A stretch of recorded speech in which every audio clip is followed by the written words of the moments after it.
बिहार में होने वाले विधानसभा चुनाव से ठीक पहले एनडीए गठबंधन में घमासान मचा हुआ है। जीतन राम मांझी इस वक्त नाराज हैं और नाराज जीतन राम मांझी को लिए तमाम जो भारतीय जनता पार्टी के दिग्गज नेता हैं वो उनको मनाने बीते दिन उनके आवास पर पहुंचे थे। जीतन राम मांझी को भाजपा 7 सीटें दे रही थी, लेकिन उस पर वो नाराज थे। जीतन राम मांझी को 20 से 25 सीट चाहिए, लेकिन एनडीए गठबंधन में ये मुश्किल है, क्योंकि 20 से 25 सीट अगर जीतन राम मांझी को ही दे दी जाएगी तो उपेंद्र कुशवाहा को कितनी सीट मिलेगी। रही बात चिराग पासवान की, तो वो भी अब तक 30 से 35 सीटों की डिमांड कर चुके हैं। ऐसे में बड़ा सवाल ये उठता है कि एनडीए गठबंधन में जनता दल यूनाइटेड और भारतीय जनता पार्टी कितनी सीटों पर चुनाव लड़ेगी। हालांकि कल बीजेपी चुनाव समिति के जब धर्मेंद्र प्रधान, जीतन राम मांझी और उपेंद्र कुशवाहा के आवास पर गए तो ऐसा लगा कि सब कुछ ठीक ठाक है। एनडीए में फॉर्मूला सीट बंटवारे का लगभग तय बताया जा रहा है, लेकिन जीतन राम मांझी ने बीते ही दिनों एक बयान देकर एक बार फिर से भूचाल मचा दिया है। जीतन राम मांझी का कहना है कि मुझे 25 सीटें दीजिए, 25 सीट देंगे तब जाकर हम अन्य चीज़ों पर काम करेंगे। 2017 में जब हम मुख्यमंत्री थे तब किस तरीके से हमने काम किया ये आप सब लोगों ने देखा। तो एक बार फिर से जीतन राम मांझी ने भाजपा की चिंता बढ़ा दी है। जीतन राम मांझी ने क्या कुछ कहा है, इस बयान को सुनने के बाद आपको ऐसा लगेगा कि एनडीए गठबंधन में सब कुछ ठीक ठाक नहीं चल रहा है।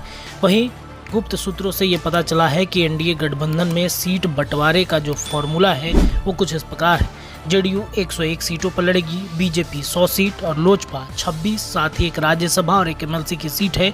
वहीं आरएलएम जो उपेंद्र कुशवाहा की पार्टी है उनको 8 सीटें दी जाएंगी। हिंदुस्तानी अवाम मोर्चा को भी 8 सीटें दी जाएंगी। इस प्रकार से ये एक फॉर्मूला तय हुआ है, लेकिन जीतन राम मांझी अभी भी 25 सीटों पर अड़े हुए हैं। आइए सुनाते हैं जीतन राम मांझी क्या कह रहे हैं। देखिए, अभी हम लोग जहाँ जहाँ एनडीए की बैठक हुई है, सम्मिलित बैठक हुई है, उन बैठकों में आप देखे होंगे हम सब जगह की बात नहीं करते हैं, लेकिन जहानाबाद में हम उसके पहले भी जो बैठक हुई थी और एनडीए की बैठक हुई थी उस समय भी देखा, यहाँ 3 हिस्सा यानी 80% 90% हम के कार्यकर्ता थे। तो जब कार्यकर्ता हमारा ज़्यादा यहाँ है तो हम मांग करते हैं कि साहब जहानाबाद सीट हमको होना चाहिए। भाजपा के या जेडीयू के कितने कार्यकर्ता थे, सब नेता थे, सब मंचासीन थे, नीचे बैठने वाला सब हम का कार्यकर्ता है। लाखों हज़ारों की संख्या में आया है, एक बार नहीं 2 बार 3 बार। इस आधार पर हम कहते हैं कि जहानाबाद सीट हमको मिलना चाहिए, हम जहानाबाद सीट निकाल लेंगे। कितना सीटों पर आपकी पार्टी? अभी वो हम नहीं कहेंगे क्योंकि अभी बात नहीं हुई है, लेकिन एक बात हम ज़रूर कह रहे हैं कि हम अन्य लोगों से कि जब हम मुख्यमंत्री के रूप में थे तो बहुत सारा कार्य शुरू किया था, चाहे बेरोजगारों के शिक्षित बेरोजगारों का मामला हो या किसानों का मामला हो या महिलाओं का मामला हो या भूमि सुधार की बात जिसकी चर्चा हमने किया वो है, ये सब पर हमने बात की थी।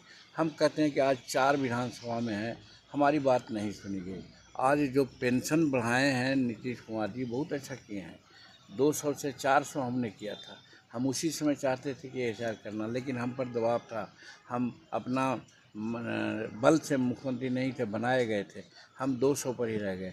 लेकिन 2017 में हम अपना लड़े हैं थी, प्रदर्शन किया है तालकटोरा स्टेडियम में, हमारा बुकलेट में निकला हुआ है, आप लोग देखिएगा कि हमने मांग किया था कि 2000 रुपया पेंशन मिलना चाहिए। तो हम यही कह रहे हैं लोगों से कि भाई अगर हम विधानसभा में 20 सीट और 25 सीट जीत के आते हैं तो ये 1100 रुपये पेंशन नहीं, हम 2000 रुपये पेंशन करा देंगे। उसी तरह से हम अन्य लोगों को कह रहे हैं कि अगर हम जीत जाएंगे तो आज ज़मीन बंटवारा हुई नहीं है उसको बंटवारा करा देंगे, और जो कब्जा में दूसरे का है वो कब्जा से हम ज़बरदस्ती छीन लेंगे। इसके लिए हमको कम से कम विधानसभा में 20-25 सीट चाहिए। तो हमारी आवाज़ होनी चाहिए, आवाज़ बुलंद होगी तब न गरीबों की बात करेंगे।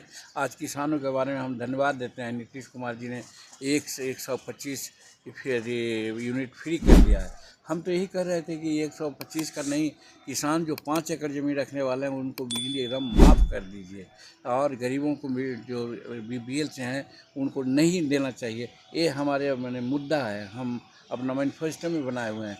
तो जब हमारा संख्या ज़्यादा हो जाएगी, हमारी माँ की आवाज़ उठने लगेगी विधानसभा में, तो ये सब हम करवाएंगे। तो उसी के लिए हम मांग रहे हैं कि हमको कम से कम 20 सीट जीत के आवे।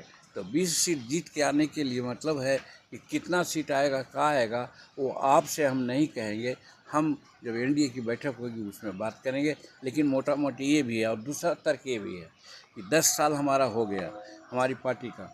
आज हम निबंधित पार्टी हैं। अभी मतदाता सूची सबको दी गई, वोटर लिस्ट दे दी गई, हमको नहीं मिली। क्यों? कि हम निबंधित पार्टी हैं, मान्यता प्राप्त नहीं है।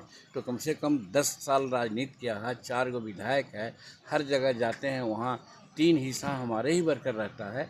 तो हम तो कम से कम चाहेंगे ना कि विधानसभा में इतनी सीट आ जाए कि हम कम से कम मान्यता प्राप्त कर लें। तो इसके लिए हम मांग करेंगे। नंबर क्या होगा ये हम डिस्कस करेंगे एनडीए की बैठक में। ठीक है सर, धन्यवाद। ठीक।